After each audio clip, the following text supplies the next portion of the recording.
Small one. Small. Yeah. A couple of good ones in the cage.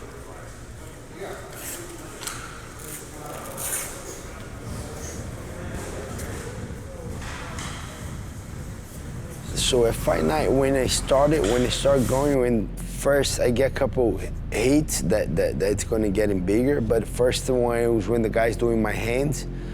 I like, oh, it's real, no, it's going down. That's the first feeling.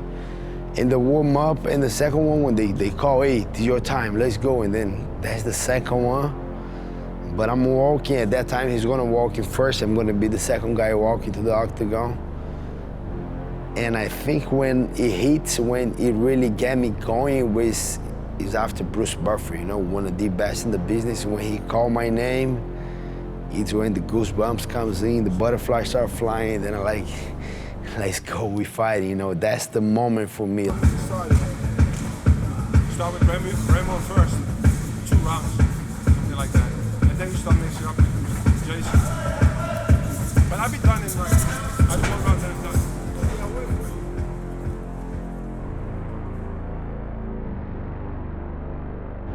When I hear Bruce Buffer calling my name, you know, Gilbert Burns, Gilbert, Durinho, Burns. I say, okay, we going, let's go. That's the moment. So from my last fight, I had a loss on the title shot, first title shot I ever had, and I failed. And I put on me, you know. I think I had a great opportunity. I was super excited, but was a couple things that I think I made a big mistake. One thing, I was extremely confident. I think I was even a little bit overconfident.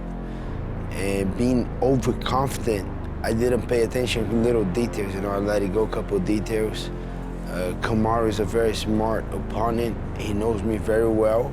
And I kind of underestimated that a little bit, you know. And as soon as I hit him, and then I saw that he felt a punch, it was kind of almost a knockdown.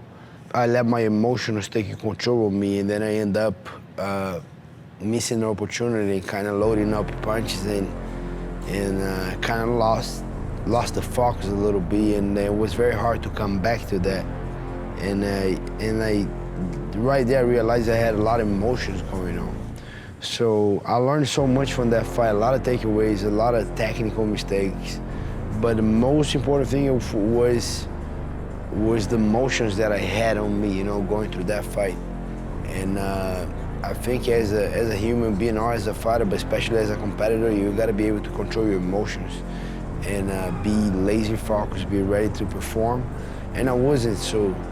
And it took me a while, it took me a couple of weeks to understand why all that happened and what was the lesson, which a lot of lessons. But for sure, one of the most important lessons to be able to control myself, you know. And I was able in a lot of fights and a lot of challenges to be able to control myself. But on that big stage, I think the headspace that I had was full. I was busy. That was a busy weekend. A lot of things, a lot of interviews, a lot of opportunities that I didn't want to lose, and I kind of embraced everything. So I didn't have the headspace that I wanted to that fight. And on the other hand, too, Kamaru was a very tough opponent. He did a great job. He was able to adjust. You know, even that I started winning that first round, he was able to adjust, win the second round, and get in the finish in the third round. So at the end of the day, I'm thankful for the opportunity, very grateful. I think I learned a very important lesson. Personally, for sure, professionally, it's just gonna make me grow. I just lost to the best in the world, and I'm right there, still ranking #2 in the world. For sure, it gives me a lot of perseverance. I've been there, I know what it takes. You know, it was almost, I taste the belt a little bit. I'm gonna give a couple more shots, you know. I think that fight's gonna be the first step coming back. But yeah, I'm excited to be back and do a couple more fights and eventually in the future being able to hold that title.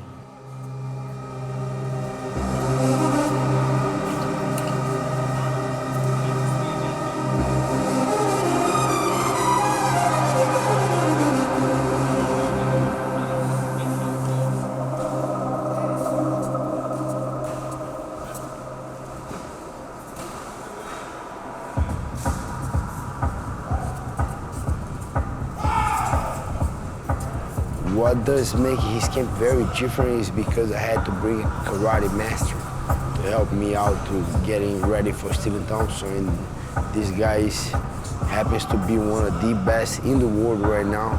Raymond Daniels fights for Bellator, but he's multiple times karate world champion, not just one style, but a lot of styles. And I fought Glory, fought K1, fought so many experiences. And that's what makes this camp a little bit more different, because I had to bring a master outside of our guys at Sanford.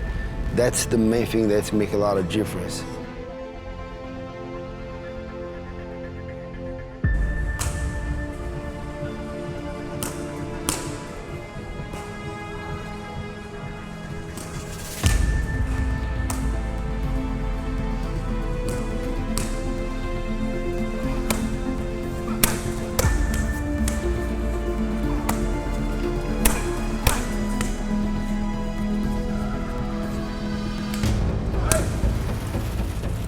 So yeah, becoming a UFC World Champion means a lot to me. I'm putting all my focus, all my energy on that.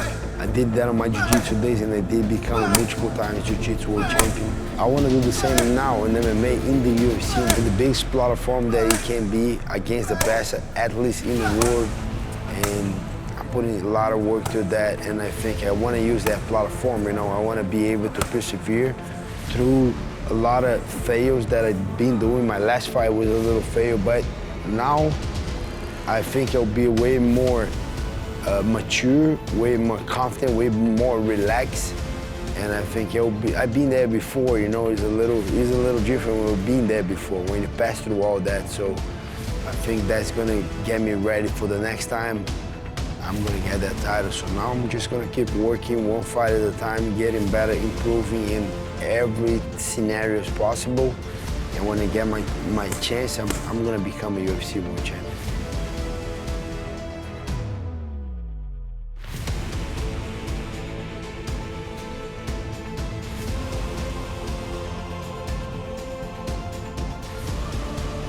July thing, get ready to go, be ready to go, you know, be ready for any situation, any place. Because we get Henry Hoof, one of the best kickboxing coach. Then we got Kami, very good on wrestling. Then we got Greg Jones, a great wrestler. Then we got Wagner Rocha. Then we have another striker that has a different style that's gonna help so much to that fight. So they just adding, you know, it was an honor to have these guys here. Raymond bringing a lot of knowledge, a lot of movement to my training. So yeah, I'm more than thankful for these guys.